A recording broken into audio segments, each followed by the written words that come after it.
So, what is exactly churn and why is it so difficult to catch early? Churn is the loss of customers over time.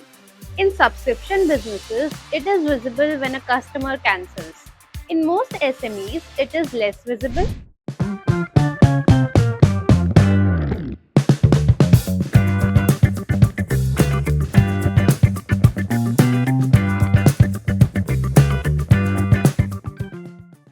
Here is a number that should make every business owner stop. Acquiring a new customer costs 5 to 7 times more than retaining an existing one.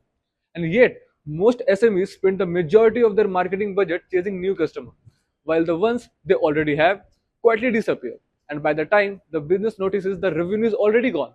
Welcome to Inside Concerning podcast, and here we explore real business problem and yet the system quietly solving them. Today we are talking about the customer retention and why businesses lose customers without seeing it coming, and how AI is changing that entirely. Most businesses see retention as service issue. If the product is good, customer will stay, but the data says otherwise.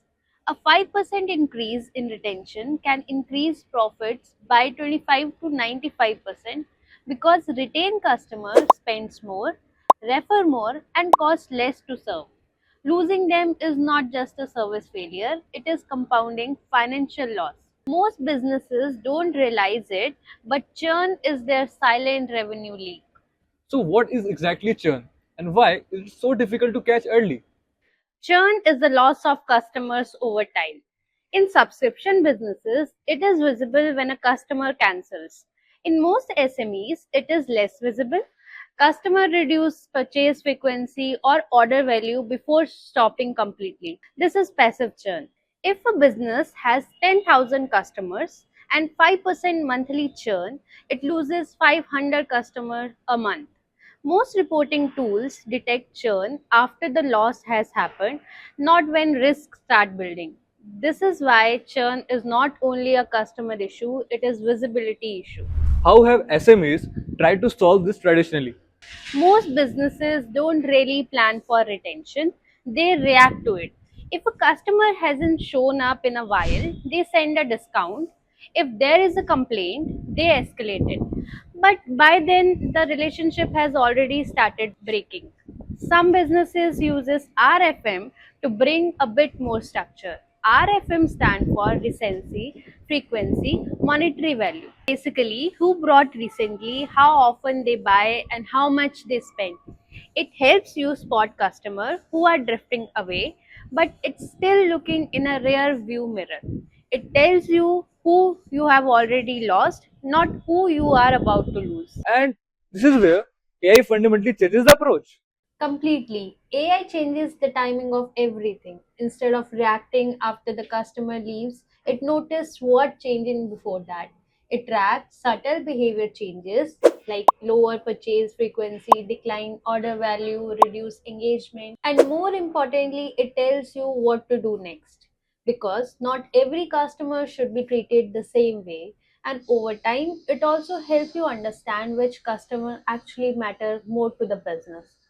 So you invest more in saving a rupees 5 lakh customer than a rupees 15,000 one. That's the shift from reactive to precise retention. Tools like Salesforce, HubSpot, Zoho, CleverTap, and more engagement now make this accessible for SMEs. Beyond prediction, how does AI actually improve the customer experience itself? So this is where things start to change a bit because personalization sounds simple but actually very hard to do manually. What I mean, if you have a few thousand customers, maybe you can manage it, but once the number grow, it just doesn't scale. That's where AI helps. It quietly start adjusting what a customer sees when they hear from you and what kind of offer they get. Even a 10 to 15% improvement in retention from this is quite meaningful to an SMEs. What does the data show for businesses that have adopted AI driven retention systems? Businesses that adopt these systems tend to lose fewer customers over time. In many cases, churn dropped by around 20 to 30%. At the same time, the customer who stay become more valuable. You see customer lifetime value improve sometime in the 15 to 30% range. Companies like Nika and Lenskart use this system extensively to personalize engagement and retain customers at scale. So this is what it really comes down to. Every business loses customer and it is unavoidable. But what is avoidable is losing them without seeing it coming. Because by the time it shows up in a report, the customer has already left. And that's the difference between reacting and actually retaining. Retention really begins much earlier than we think. It begins the moment behavior starts to change. We hope you enjoyed today's episode. Don't forget to share this with your colleagues, leadership who wish to understand the process of smarter inventory management. In the coming episode, we will explore more such latest strategies and their practical business application. Stay with us on Inside Consulting.